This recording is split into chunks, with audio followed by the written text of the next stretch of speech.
restricted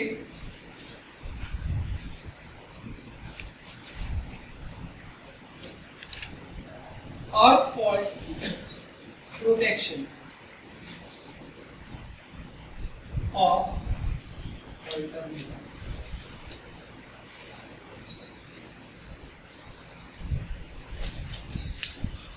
જ્યારે જ્યારે restricted earth fault ની વાત કરતા હોય એક જ મિનિટ પ્રોટેક્શન શું છે તો આપણે જાણીએ છીએ કે ઓલ્ટરનેટર ની અમારી 3 ફેઝ ની વાઇન્ડિંગ છે R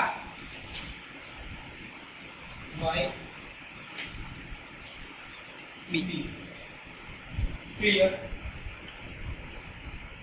નાના ઓલ્ટરનેટર શું કહું છું નાની સાઈઝના ઓલ્ટરનેટર માટે કે જ્યાં આગળ તમે અહીંયા આગળથી 3 સીટી કાઢશો ને અહીંયાથી 3 સીટીના ટર્મિનલ કાઢશો તો ટોટલ તમારે 6 સીટી વાપરવી પડશે તો એવો ખર્ચો વધારે ના કરવો હોય અને અર્થ ફોલ્ટનું ડિટેક્શન કરવું હોય તો એના આ 3 પોઈન્ટને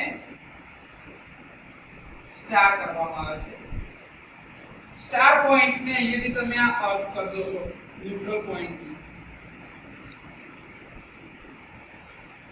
આ રેઝિસ્ટન્સ એક જ સીટી મૂકો એના ન્યુટ્રલ પોઈન્ટમાં એક જ સીટીની જરૂર પડે એટલે કે એક જ સીટીથી એ પ્રોટેક્શન આપી શકાય એવી વ્યવસ્થા આપણે કરી છે રિસ્ટ્રિક્ટેડ અર્થ ફોલ્ટ એટલે આમાં વાત કોની કરવાની અર્થ ટર્મિનલ વાળી એટલે કે જે કોમન પોઈન્ટ થી જે ન્યુટ્રલ થતો એની અંદર અર્થ પોઈન્ટ એટલે મેં અર્થનો કનેક્શન જે થતું હોય છે સ્ટાર વાઇન્ડિંગનું ત્યાંથી એક સીટી કાઢી લીધી છે હવે આ બાજુ તો બાકી સાઈડ પર તો ત્રણે ત્રણ બાજુ તમારી સીટી તો જવાની જ છે તો પહેલા પાણી નજીક બ્રેકર મૂકવાના જે આપણી કોમન સર્કિટ જે પહેલેથી તમે યાદ રાખી છે એ જ એક્સ્ટ્રા કશું યાદ રાખવાનું નથી જે નાનું મોટું મોડિફિકેશન જે થતું છે એટલું જ કહીશું આ મોડિફિકેશન છે કે અહીંયાથી એક જ સીટી તમારી આવશે અહીંયા શું મૂકવાનું છે આપણે બ્રેકર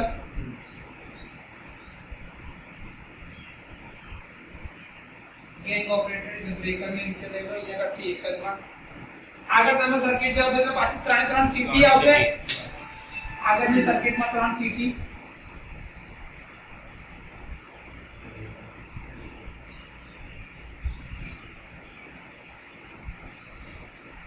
આપણે તો એક જ છેડો કાઢવો છે સાહેબ બધી બાજુથી આગળ બીજું કશું કરવું નથી તો સાહેબ એક કામ કરો ને આ 3 ટર્મિનલ ભેગા કરો આ બાજુથી બી 3 ટર્મિનલ ભેગા કરો આવું કરાય કનેક્શન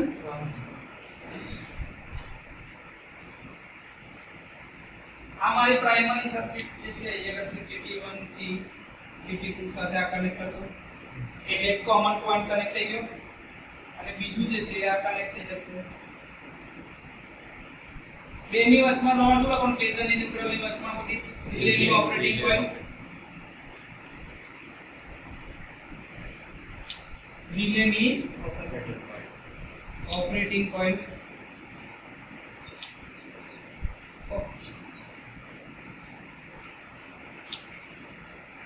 આની પાછળનું લોજિક શું છે સમજો આપણે ખબર પેલું એક ગણિત શીખ્યા હતા કે ભાઈ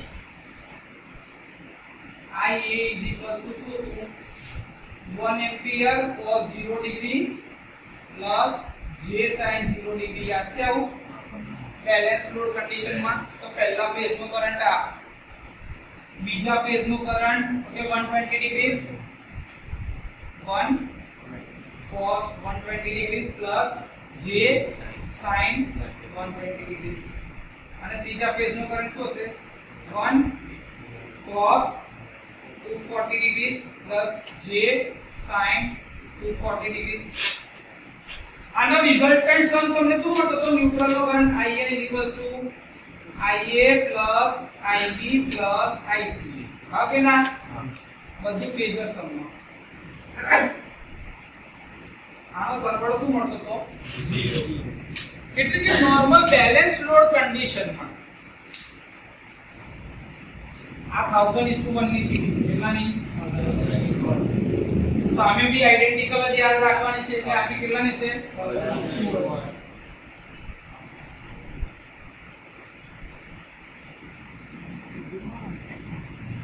તો આની અંદરથી R ફેઝ, આની અંદરથી Y ફેઝ ને આની અંદરથી B ફેઝ નો કરંટ જતો હશે, હા કે ના? તો આની અંદરથી શું કરંટ જતો છે? 1 at an angle 0 ડિગ્રી, એટલે કે 1 cos 0 j sin 0.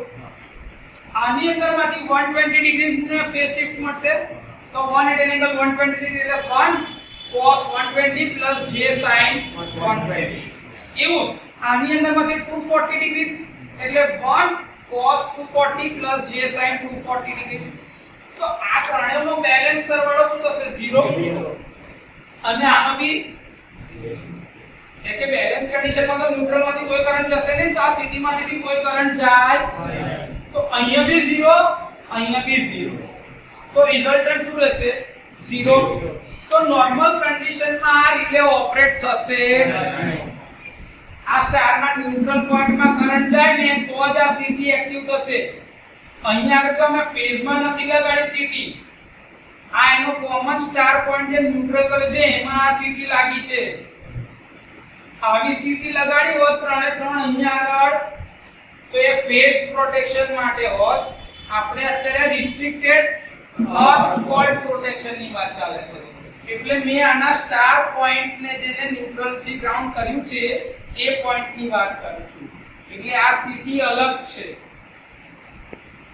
આમાં બેલેન્સ કરંટ જાય છે એટલે કોઈ કરંટ જતો નથી, તો ન્યુટ્રલ માં બી એ ટાઈમે કોઈ કરંટ જશે જાય કોઈ જાતનો કરંટ?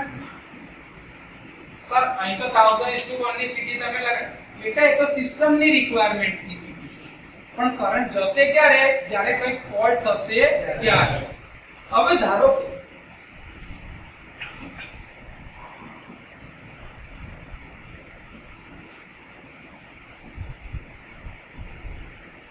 કોઈ એક ફેઝ ઉપર તમે અર્થ ફોલ્ટ કરો, ચલો લાઈન ટુ ગ્રાઉન્ડ ફોલ્ટ કઈ આગળ કરવો છે બોલો? ધારો કે તમે અહીંયા આગળ લાઈન ટુ ગ્રાઉન્ડ ફોલ્ટ કર્યો છે, તો બધો કરંટ અહીંયા આગળથી જશે, તો અહીંયા આગળ કરંટનું કોઈ મેગ્નીટ્યુડ અલગ દેખાશે આ બંને કરતા અલગ, તો એના લીધે અહીંયા આગળ ન્યુટ્રલની સીટીમાંથી બી કરંટ જશે, હા કે ના? તો અહીંયા આગળનો જે કરંટ આવતો હશે એ રિલેની ઓપરેટિંગ કોઇલમાં જશે,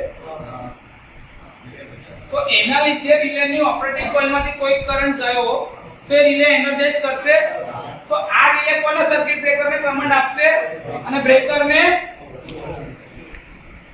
this is restricted earth fault protection. Okay sir, હવે બીજું ધારો કે મારું આ બ્રેકરનું આ ઓપરેશન છે, એના પછી ધારો કે હું અહીંયા આગળ ફોલ્ટ કરું છું, ભાઈ અહીંયા મેં ફોલ્ટ કર્યો લાઈન ટુ ગ્રાઉન્ડ ફોલ્ટ, તો આ ત્રણે ત્રણ બેલેન્સ સીટી છે એ તો જોવાનું નથી. ફોલ્ટ અહીંયા આગળ થાય તો એના આગળવાળાએ જોવાનું છે ને, આને થોડી જોવાનું છે. તો એ આઉટ ઓફ ઝોન ફોલ્ટ માટે આ ઓપરેટ થાય ખરું? ના થાય, કોઈ દિવસ નહીં થાય. તો બહુ સિમ્પલ કન્સેપ્ટ જે તમે ટ્રાન્સફોર્મરમાં બી ભણ્યા હતા એ જ છે.